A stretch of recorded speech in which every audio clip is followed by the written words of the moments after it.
Ask your sister to sit in a half a tub of water. You've just saved over 10 gallons of water. Turn the water off when your mother's brushing her teeth. You'll save over a gallon of water. Opening a hydrant isn't funny.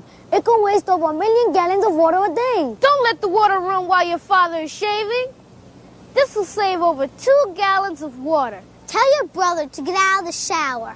Shorter showers save 3 to 5 gallons of water. Keep New York wet! Save water!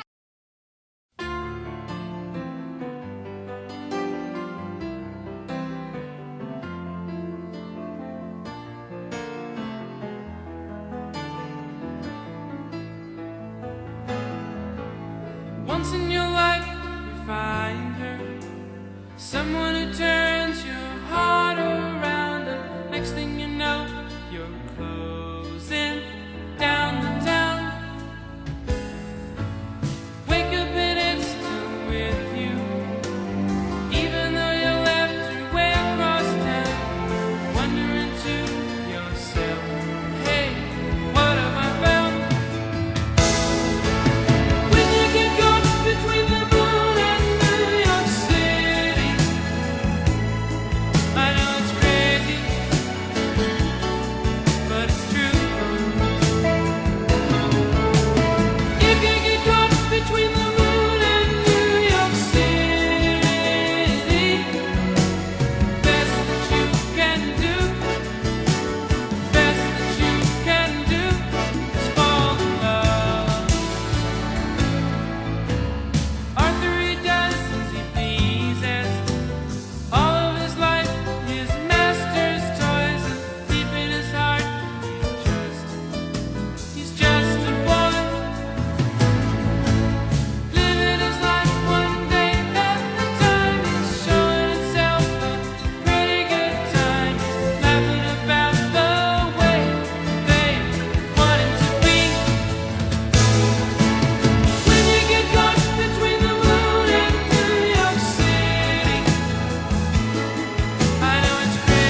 Help.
You guys, I guess I'm not.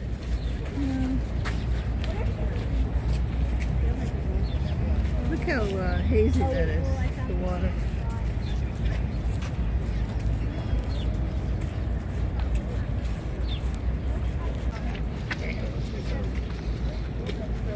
Wait.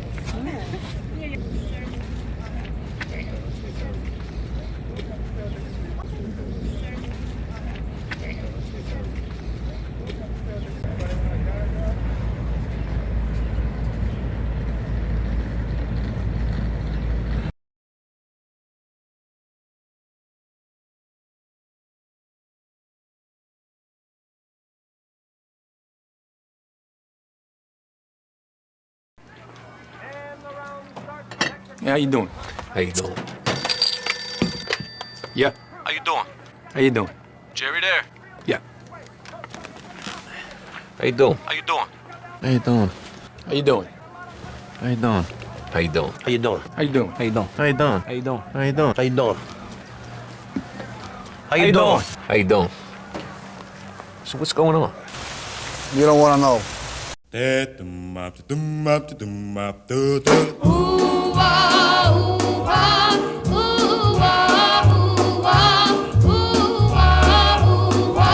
Why do fools fall in love?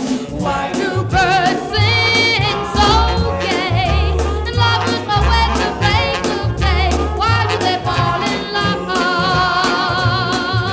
Why does the rain fall from up above? Why do fools fall in love? Why do they fall in love? Love is a losing game, and love can be a shame. I know of a fool you see, for that fool is me. Go over by it and Tell us talk about it. Okay. Oh, this used to be a rose garden. And my foster father put that in with that address.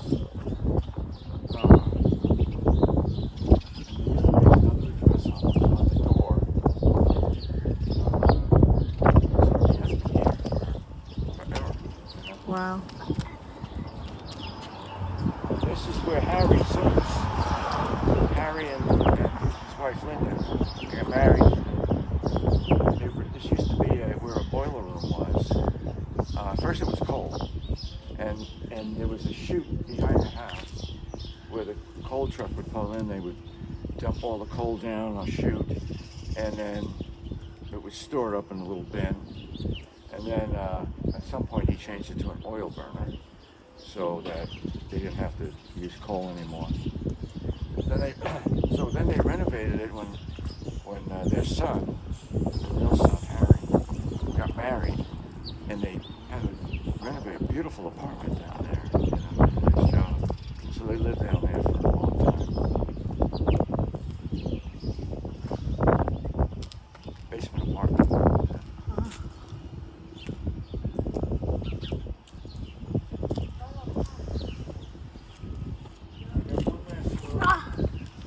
One last story over here of this driveway.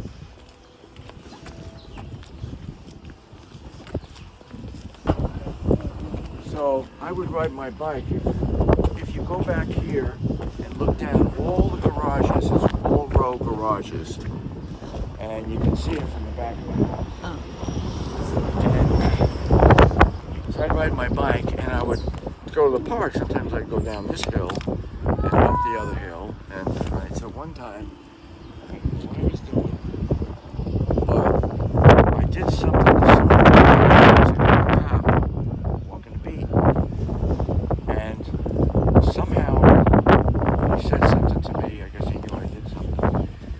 And he said, "Come on over here." And I said, "No, I'm not coming over there." And he said, "Don't make me come over there." I said, "Well, you can't even catch me," because he was a heavy set cop.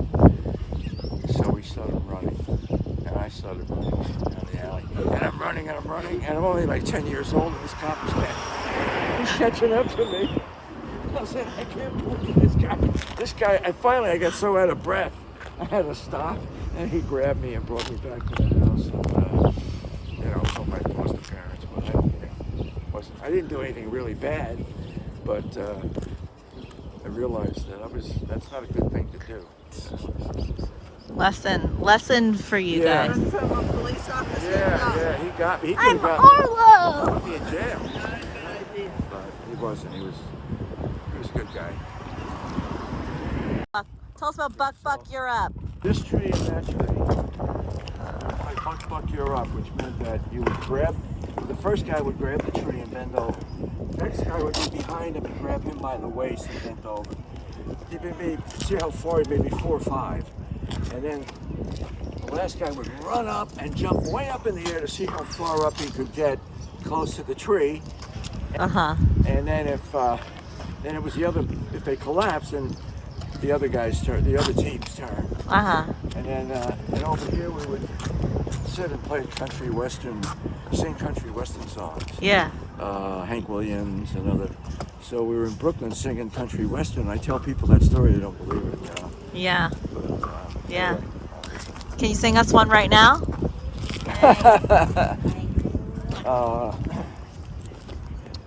Was it? If I had the wings of an angel, over these prison walls I would fly.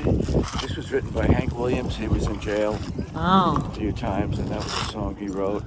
A bunch of Hank Williams songs he wrote in prison. And for some reason, he was very popular at the time. We would sing his songs, John White. We would go over to his house and he played guitar and sang. That's, again, exactly right about here. Yeah.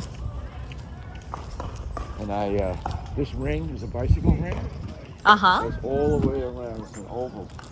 You can see it goes right up to that avenue, and up to the next avenue, all the way around. You can see the other side. And people would use it, run around it as well. And I would bicycle around it. Nice. You had a bicycle? Oh yeah. Your very own bicycle? A two-wheeler. Look I had at a two-wheeler. But you see all the baseball diamonds? Yep. That's where you used to play baseball with Joe Torre, That's right? That's right. And it's just a great park to have. Yeah, it's awesome. Yeah. Yeah, it's enormous. And we'll take you over. The kids spotted the playground. Yeah. I learned how to play. I played chess. Yeah. Here with a professor who would play with me blindfolded. Oh wow. and then after a while I got good enough where I beat him and he did not.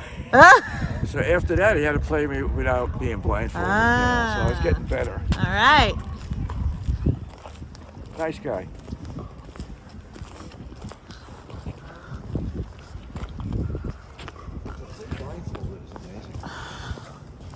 Yeah, I'm not even sure how you do that. Did you have to Just call you out? Memorize all of Did the, you have to call out the letter and number that you were on? Right. I know. We're walking here. We're going there. We're walking here. What? Hey. Can we go back? Can we go up ahead? Yeah. You guys can run up over there. Coming across the park with my friends at night, and there was this guy in a suit, and there was some pipes laying on. They were doing some kind of construction, I don't know. But and he was lifting up these pipes, and he's going like this. There was 2 other guys with me walking across, and he says, "Hey, come over here." He says, "Hey, I'm a cop. Get over here." So we went over. He must have been a little drunk. Don't know what happened, but he put his gun right against my head. Oh God! I saw the barrel. It was right up against my head, telling me what he could do to me, and I didn't have any fear. I just figured if this happens, it happens. And then he put it down, and I don't know what happened. We just walked away, and got rid of it. But Kind of scary. that was my first encounter. It happened once out of a time, but different circumstance. Now this has changed a little bit because this building wasn't here, and they had playground, with parallel bars. Yeah. And a high bar. Oh, I think that's what's over there. And they must have moved it. They moved it. Yeah, they built, see, there's another playground there. Oh, yeah. Uh-huh.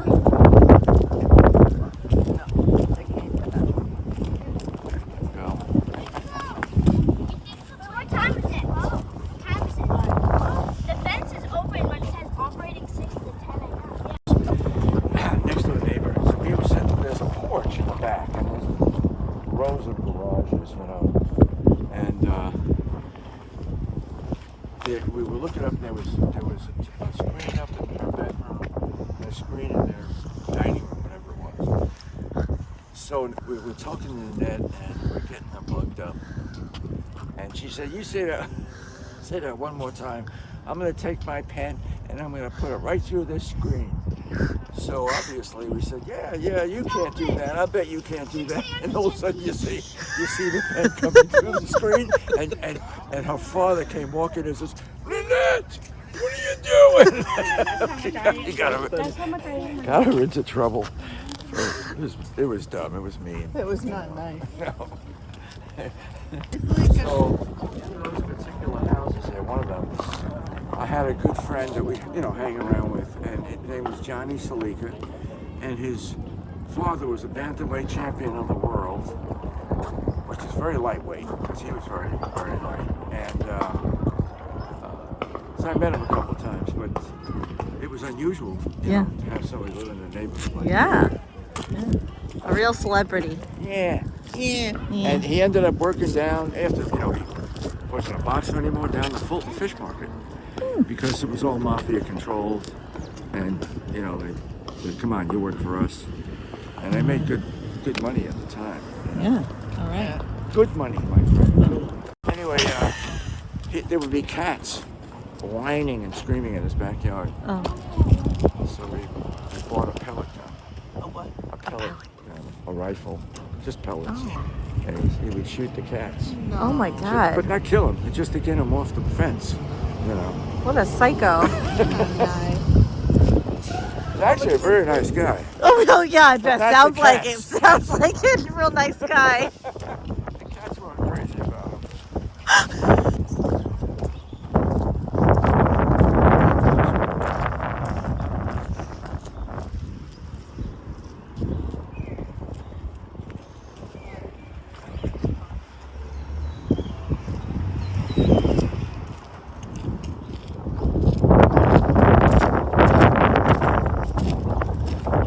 Stays in touch with a lot of these guys. Yeah? Yeah. I bet he's got some stories. Oh yeah. Richie Man.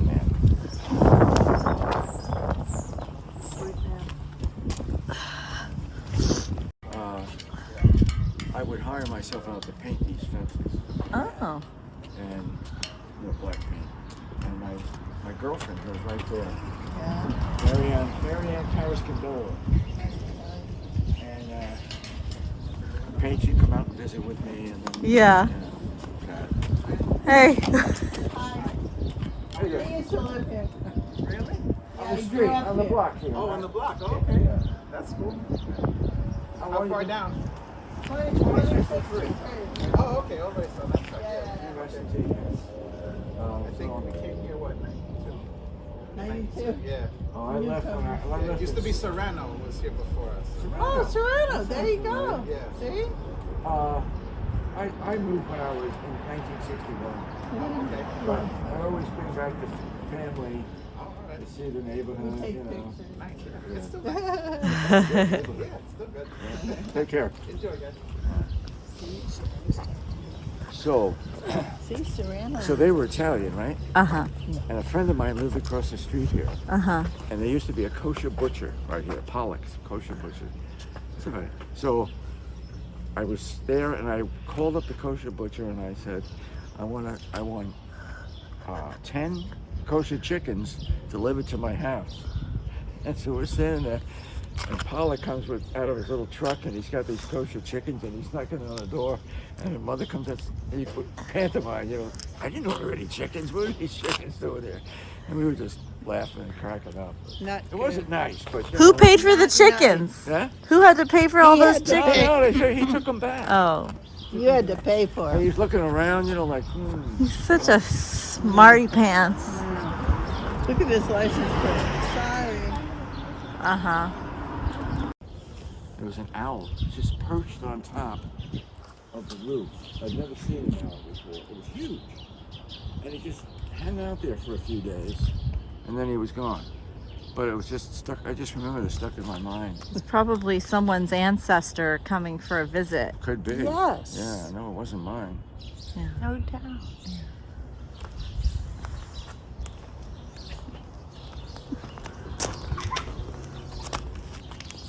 Look, they got a bat left over from Halloween last year.